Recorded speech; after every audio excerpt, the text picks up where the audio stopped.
यीशुआ का ग्रंथ अध्याय 23 और 24। यीशु का विदाई भाषण।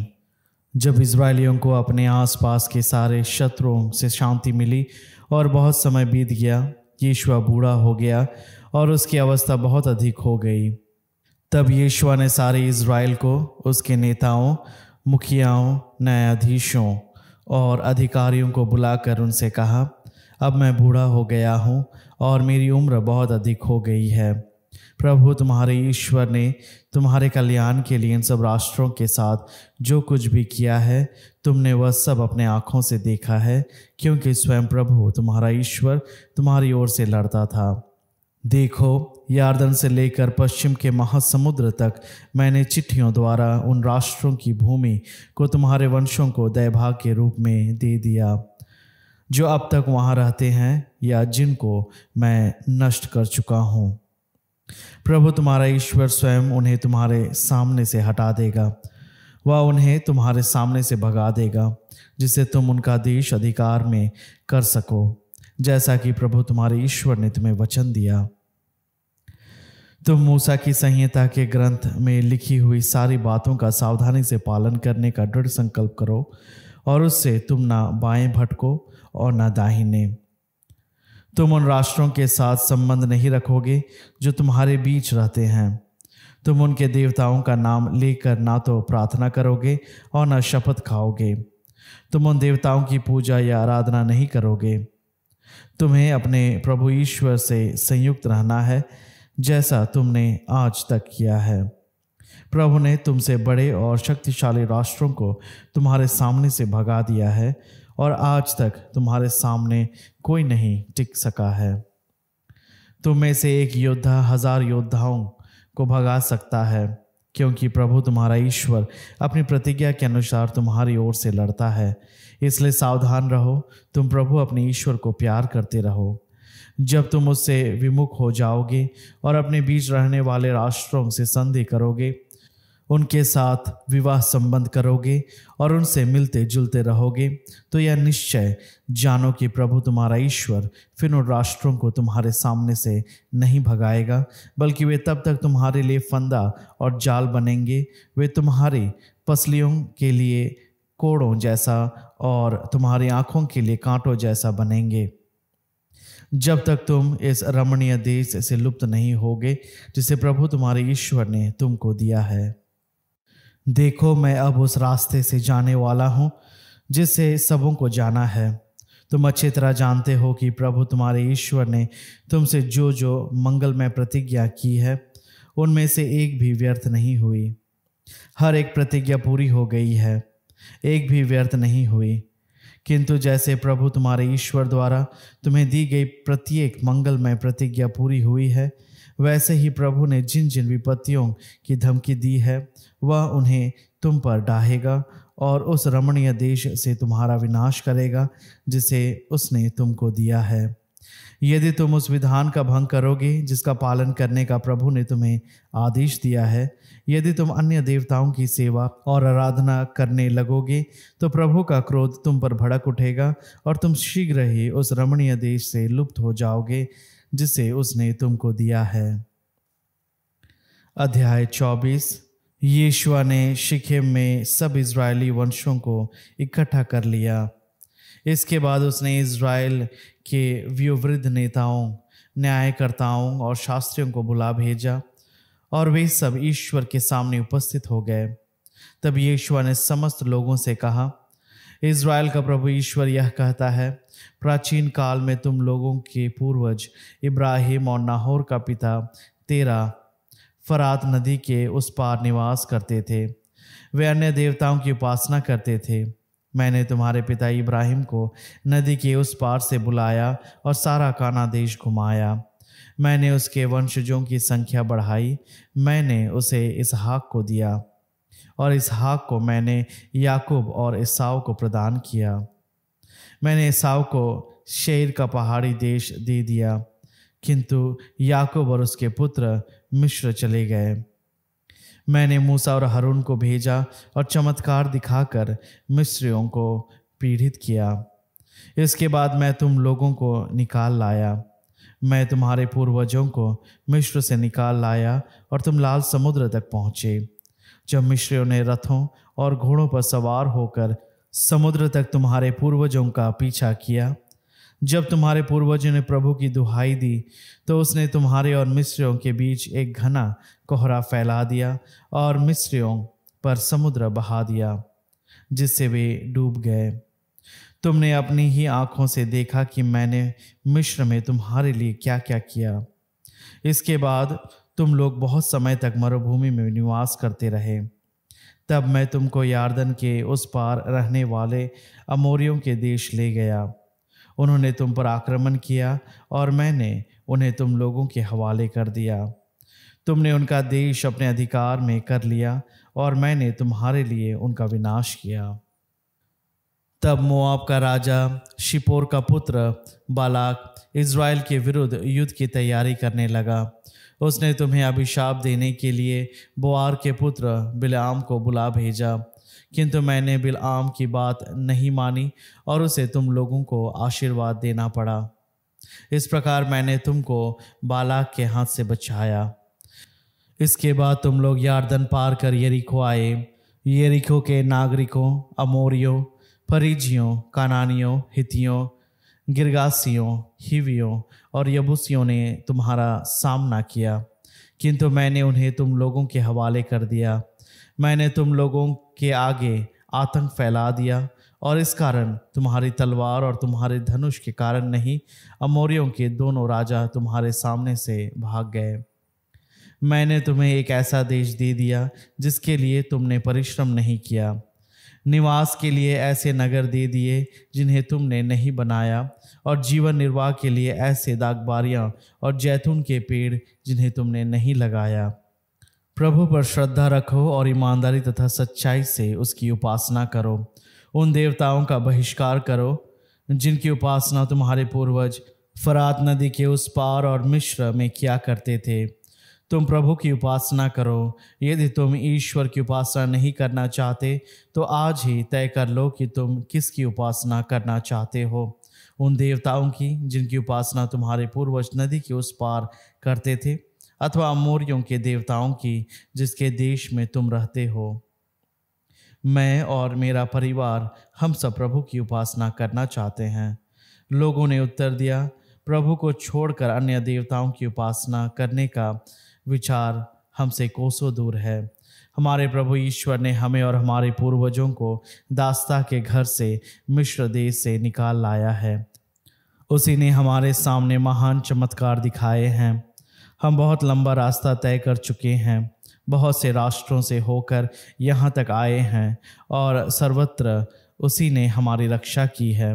हम भी प्रभु की उपासना करना चाहते हैं क्योंकि वही हमारा ईश्वर है। तब यीशुआ ने लोगों से कहा, तुम प्रभु की उपासना नहीं कर सकोगे क्योंकि वह पवित्र ईश्वर है, असहनशील ईश्वर।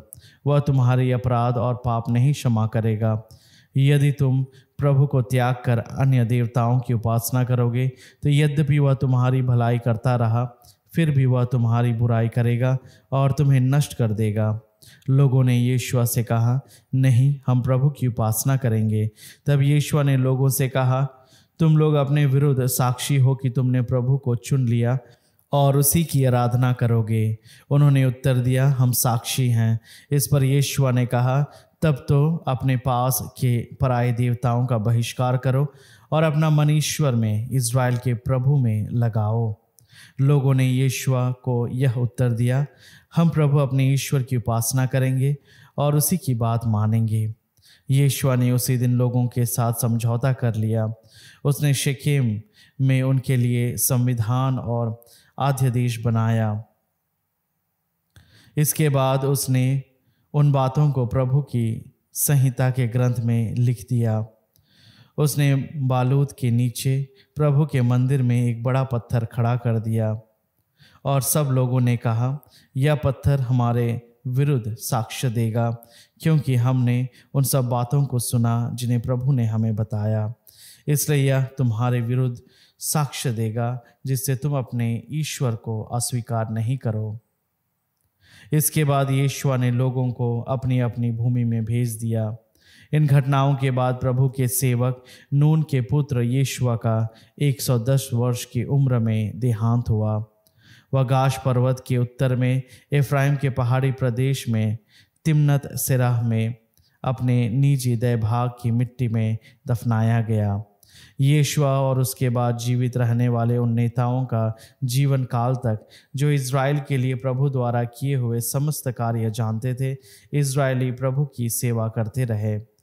यूसुफ की अस्थियां जिन्हें इज़राइली मिस्र से ले आए थे, शेखेम के उस भूभाग में गाड़ दी गई जिसे याकूब ने शेखेम के पिता हमोर के पुत्रों से चांदी के 100 सिक्कों से खरीदा था और जो यूसुफ के वंशजों को देहभाग के रूप में प्राप्त हुआ था। हारून के पुत्र एलियाजर की मृत्यु हो गई। वह अपने पुत्र पिनहास के नगर गिबआ में, जो उसे एफ्राइम के पहाड़ी प्रांत में मिला था, दफना दिया गया। स्तोत्र ग्रंथ अध्याय 114। हालेलुया। जब इस्राएल मिस्र से निकला, जब याकूब का वंश विदेशी राष्ट्र से भाग चला, तो यूदा प्रभु का मंदिर बना और इस्राएल उसका राज्य। समुद्र यह देखकर भाग चला, यरदन नदी उल्टी दिशा में बहने लगी। पर्वत मेढ़ों की तरह उछल पड़े, पहाड़ियां मेमनों की तरह। समुद्र तो क्यों भागा, यरदन तो उल्टी दिशा में क्यों बहने लगी। पर्वतों तुम मेढ़ों की तरह क्यों उछल पड़े, पहाड़ियों तुम मेमनों की तरह क्यों उछल पड़ी।